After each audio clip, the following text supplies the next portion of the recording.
কিছু মৃত্যুর আলামত আছে, এটাই প্রমাণ করে এটা ভালো মৃত্যু নয়, এরকম আলামত আছে না নাই? এক নম্বরে হলো আল ইন্তেহার, আত্মহত্যার মৃত্যু। সমাজে আছে না নাই? উখিয়াতে তো নাই না? এদিকেও মরে, কি জন্য? কেন মরে? হ্যাঁ, বয়ফ্রেন্ড গালি দিছে এজন্য? হ্যাঁ, মান ক্বাতালা নাফসাহু বিশাইইন উযযিবা বিহি ইয়াউমাল কিয়ামাহ। যে জিনিস দিয়ে যে যাকে মেরেছে, আত্মহত্যা করেছে, সুইসাইড করেছে, কিয়ামতের দিন ওই জিনিস দিয়ে সে তাকে মারবে, এটাই হবে তার শাস্তি। ওড়না পেঁচিয়ে যারা আত্মহত্যা করলো ওর শাস্তি ওড়না পেঁচানো। বিষ খেয়ে যারা মারা গেল তার শাস্তি জাহান্নামের বিষ খাবে আর চিৎকার করবে। ছুরি ঢুকিয়ে যারা মারা গেল জাহান্নামের আগুনে ঝলসানো ছুরি শুধু ঢুকাবে। আল্লাহ আত্মহত্যা থেকে বাংলাদেশে বাঁচাও, আমাদের ছেলে মেয়েগুলারে বাঁচাও। চিৎকার দিয়ে বলেন আমিন।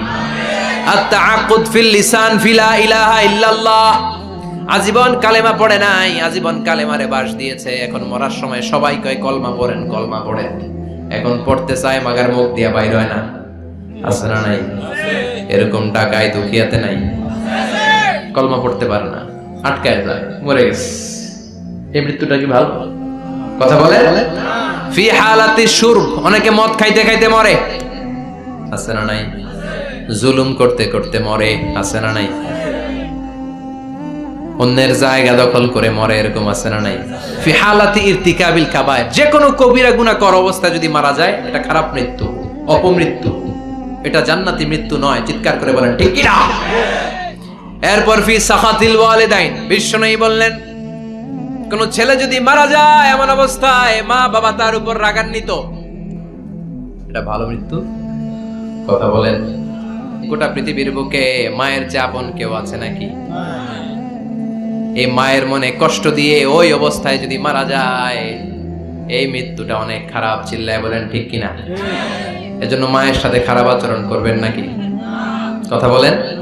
যার মা নাই সে জানে মা না থাকার কি জ্বালা, ঠিক কিনা?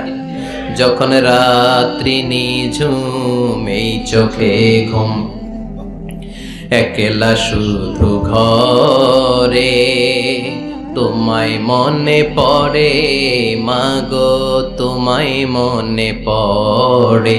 যখন রাত্রি নিঝুম এই চোখে ঘুম, একলা শুধু ঘরে তোমায় মনে পড়ে মাগো, তোমায় মনে পড়ে। এজন্য মায়ের দোয়া সবচেয়ে বড় দোয়া।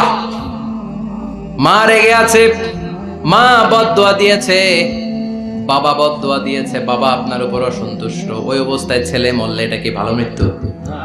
এরপরে স্বামী যদি নাখোশ থাকে স্ত্রীর উপর, স্বামী যদি স্ত্রীর উপর রেগে থাকে, অসন্তুষ্ট থাকে, ওই অবস্থায় স্ত্রী যদি মারা যায় এটাও খারাপ মৃত্যু। চিল্লায় বলেন এটাও খারাপ মৃত্যু। এরপরে লাউ ফারিহাল মুসলিমুনা বিমাউতি, কোন লোক মারা গেলে যদি এলাকার মুসলমানরা খুশি হয় এটা কি ভালো মৃত্যু নাকি? কোন লোক মারা গেলে এলাকার মুসলমানরা যদি আল্লাহর শুকরিয়া করে এটা কি ভালো মৃত্যু নাকি? আমরা কি ভালো মৃত্যু চাই নাকি খারাপ? আমরা শাহাদাতি মৃত্যু চাই, ঈমানের মৃত্যু চাই। পড়েন আমিন। এজন্য রব্বুল আলামিন বলেন বাল তুসিরুনাল হায়াতাদ দুনিয়া ওয়াল আখিরাতু খায়রুন ওয়া আবকা। ক্ষণস্থায়ী দুনিয়াটাকে তোমরা বড় মনে করো, এটা বড় না, বড় হলো আখিরাতের জীবন। এজন্য আখিরাতের জীবনের জন্য প্রস্তুতি দরকার আছে না নাই? মরণ হচ্ছে সবচেয়ে বড় প্রস্তুতি, মরণের চিন্তা।